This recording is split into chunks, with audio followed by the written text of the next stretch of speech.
ਫੈਸਲਾਬਾਦ ਦੀ ਤਹਿਸੀਲ ਜਲਾਂਵਾਲਾ ਦੇ ਰਸਤੇ ਦੇ ਵਿੱਚ ਆਵਾਗਤ ਦੇ ਨਾਮ ਤੋਂ ਕੌਣ ਵਾਕਿਫ ਨਹੀਂ।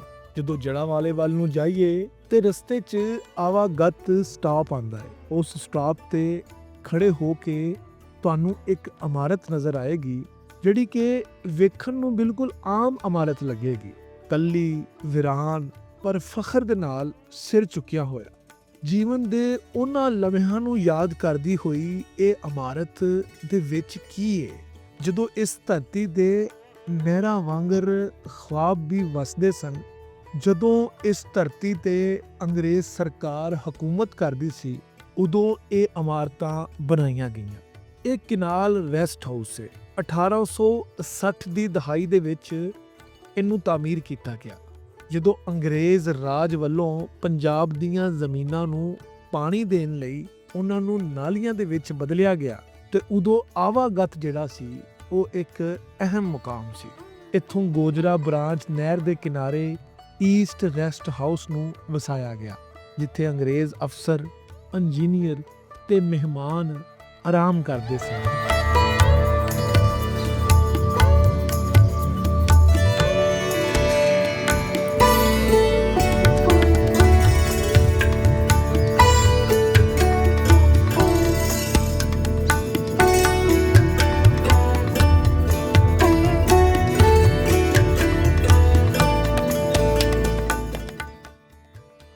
ਸੱਜਣੋ, ਵੇਲੇ ਦੀ ਤਲਵਾਰ ਨੇ ਇਸ ਧਰਤੀ ਦੇ ਦੋ ਟੋਟੇ ਤੇ ਕਰ ਦਿੱਤੇ। ਇਸ ਧਰਤੀ ਨੂੰ ਪਾਕਿਸਤਾਨ ਤੇ ਹਿੰਦੁਸਤਾਨ ਦੀ ਸ਼ਕਲ ਤੇ ਦੇ ਦਿੱਤੀ। 47 ਦੀ ਪਾਰਟੀਸ਼ਨ ਦੇ ਵਿੱਚ ਲੱਖਾਂ ਲੋਕਾਂ ਨੇ ਆਪਣਾ ਘਰ-ਬਾਰ ਛੱਡ ਕੇ ਅਜ਼ੀਅਤ ਨੂੰ ਬਰਦਾਸ਼ਤ ਤੇ ਕਰ ਲਿਆ।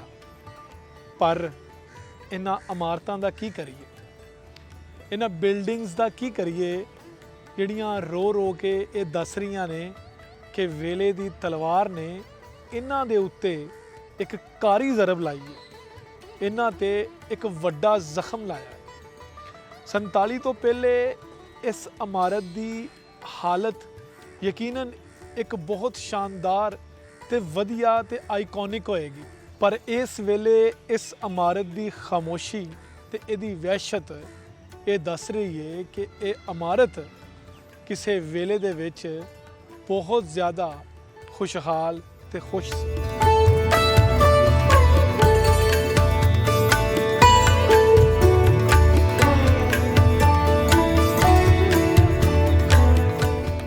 ਉਹ ਵੀ ਇੱਕ ਵੇਲਾ ਸੀ ਜਦੋਂ ਇਹ ਇਮਾਰਤ ਦੀ ਸ਼ਾਨ ਬੜੀ ਨਿਰਾਲੀ ਸੀ। ਚਮਕਦਾਰ ਫਰਸ਼, ਖਿੜਕੀਆਂ ਤੋਂ ਅੰਦਰ ਆਉਣ ਵਾਲੀ ਰੋਸ਼ਨੀ, ਅੰਗਰੇਜ਼ੀ ਤਰਜ਼ ਦੀ ਛੱਤ ਤੇ ਹਰ ਕਮਰਾ ਇੱਕ ਕਹਾਣੀ।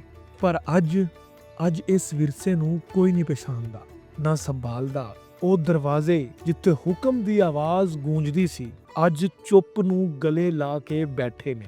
ਉਹ ਕਮਰੇ ਜਿੱਥੇ ਫੈਸਲੇ ਹੁੰਦੇ ਸਨ, ਅੱਜ ਮਿੱਟੀ ਦੀ ਤਨਹਾਈ ਨਾਲ ਭਰੇ ਪਏ ਨੇ। ਇਹ ਸਿਰਫ ਇੱਟਾਂ ਨਹੀਂ ਹੈ, ਇਹ ਸਾਡੇ ਮਾਜ਼ੀ ਦੀਆਂ ਇੱਟਾਂ ਨੇ। ਸਾਡਾ ਵਿਰਸਾ, ਸਾਡੀ ਪਹਿਚਾਨ, ਸਾਡੀ ਨਸਲਾਂ ਨੂੰ ਦੱਸਦੀ ਏ ਕਿ ਉਹ ਵੇਲਾ ਕਿਸ ਕਦਰ ਕਾਬਲੇ ਫਖਰ ਸੀ।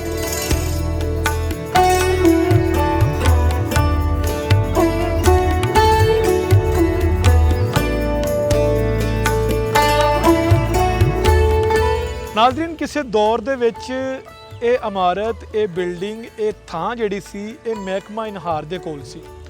ਅਗਰ ਅਸੀਂ ਗੱਲ ਕਰੀਏ ਕਿ ਇਹ ਕਿੱਥੇ ਜਗ੍ਹਾ ਇਹ ਮੌਜੂਦ ਹੈ, ਤੇ ਫੈਸਲਾਬਾਦ ਤੇ ਜੜਾਂਵਾਲਾ, ਫੈਸਲਾਬਾਦ ਦੀ ਤਹਿਸੀਲ ਜੜਾਂਵਾਲਾ ਦੇ ਤਕਰੀਬਨ ਸੈਂਟਰ ਦੇ ਵਿੱਚ ਆਵਾਗਤ ਇਲਾਕਾ ਹੈਗਾ। ਇਹ ਆਵਾਗਤ ਦਾ ਰੈਸਟ ਕਿਨਾਲ ਹਾਊਸ ਹੈਗਾ। ਯਾਨੀ ਮਹਿਕਮਾ ਇਨਹਾਰ ਦੇ ਆਫਿਸਰਸ, ਉਹਨਾਂ ਆਫਿਸਰਸ ਦੇ ਮਾਤਹਿਤ ਜਿੰਨਾ ਅਮਲਾ ਹੁੰਦਾ ਸੀ, ਉਹ ਅਮਲਾ ਇਸ ਇਮਾਰਤ ਦੇ ਵਿੱਚ ਰਿਹਾਇਸ਼ ਪਜ਼ੀਰ ਸੀ।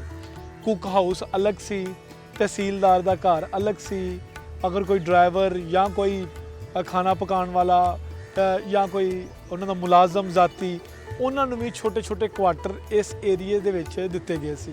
ਲੇਕਿਨ ਇਸ ਇਮਾਰਤ ਦਾ ਆਰਕੀਟੈਕਚਰ, ਇਹਦੀ ਖੂਬਸੂਰਤੀ ਇਹਨੂੰ ਇਸ ਗੱਲ ਤੋਂ ਜੁਦਾ ਕਰ ਦਿੰਦੀ ਹੈ ਕਿ ਇਸ ਤਰ੍ਹਾਂ ਲੱਗ ਰਿਹਾ ਹੈ ਕਿ ਇੱਥੇ ਕੋਈ ਸ਼ਹਿਨशाह ਰਹਿੰਦਾ ਸੀ। ਇੱਥੇ ਕੋਈ ਬਹੁਤ ਵੱਡਾ ਇੱਕ ਅਹੁਦੇਦਾਰ ਰਹਿੰਦਾ ਸੀ।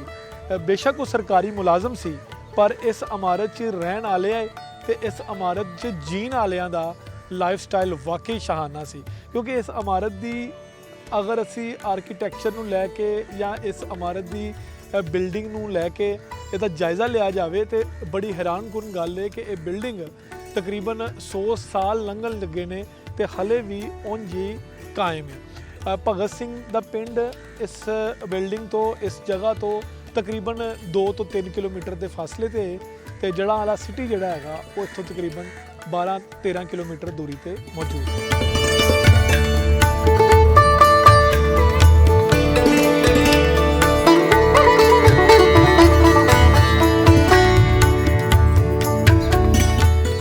ਇੱਥੇ ਦੇ ਬਜ਼ੁਰਗ ਆਖਦੇ ਨੇ ਕਿ ਜਦੋਂ ਉਹ ਨਿੱਕੇ ਹੁੰਦੇ ਸਨ ਤੇ ਇਹ ਰੈਸਟ ਹਾਊਸ ਉਹਨਾਂ ਨੇ ਚਮਕਦਾ ਵੇਖਿਆ ਹੈ। ਉੱਥੇ ਜਦੋਂ ਅਫਸਰ ਆਂਦੇ ਸਨ, ਗੱਡੀ ਤੋਂ ਉਤਰਦੇ ਸਨ ਤੇ ਪਿੰਡ ਦੇ ਲੋਕ ਬੜੇ ਫਖਰ ਨਾਲ ਦੱਸਦੇ ਸਨ, ਉਹ ਰੈਸਟ ਹਾਊਸ ਸਾਡੇ ਆਵਾਗੱਤ ਦਾ ਏ। ਪਰ ਸਾਡੀ ਨਵੀਂ ਨਸਲ ਨੂੰ ਇਹ ਪਤਾ ਹੀ ਨਹੀਂ ਕਿ ਇਹ ਇਮਾਰਤ ਕੀ ਹੈ। ਉਹ ਨਹੀਂ ਜਾਣਦੇ ਕਿ ਉਹਨਾਂ ਦੀਆਂ ਜੜ੍ਹਾਂ ਕਿੱਥੋਂ ਨੇ। ਸਾਡੇ ਸਕੂਲਾਂ ਵਿੱਚ ਇਸ ਵਿਰਸੇ ਨੂੰ ਕੋਈ ਜਗ੍ਹਾ ਨਹੀਂ ਦਿੱਤੀ ਜਾਂਦੀ ਤੇ ਸਾਡੇ ਦਿਲ ਵਿੱਚ ਹੁਣ ਇਹ ਗੁੰਮਨਾਮ ਹੋ ਰਿਹਾ ਹੈ। ਇਹ ਦਸਤਕ ਹੈ ਸਾਡੀ ਤਾਰੀਖ ਦੀ। ਜਿਸ ਰੈਸਟ ਹਾਊਸ ਨੂੰ ਅਸੀਂ ਬਚਾ ਨਾ ਸਕੇ, ਸਾਡੀ ਪਹਿਚਾਣ ਵੀ ਇਸੇ ਤਰ੍ਹਾਂ ਮਿਟ ਜਾਏਗੀ। ਆਓ ਸਾਡੀ ਵਿਰਾਸਤ ਨੂੰ ਬਚਾਈਏ, ਇਸ ਇਮਾਰਤ ਨੂੰ ਉਜੜਨ ਤੋਂ ਰੋਕੀਏ। ਇਹ ਸਾਡੀ ਜ਼ਿੰਮੇਵਾਰੀ ਹੈ, ਸਾਡੀ ਨਸਲ ਦਾ ਸਵਾਲ ਹੈ, ਸਾਡੀ ਨਸਲ ਦਾ ਸਵਾਲ ਹੈ।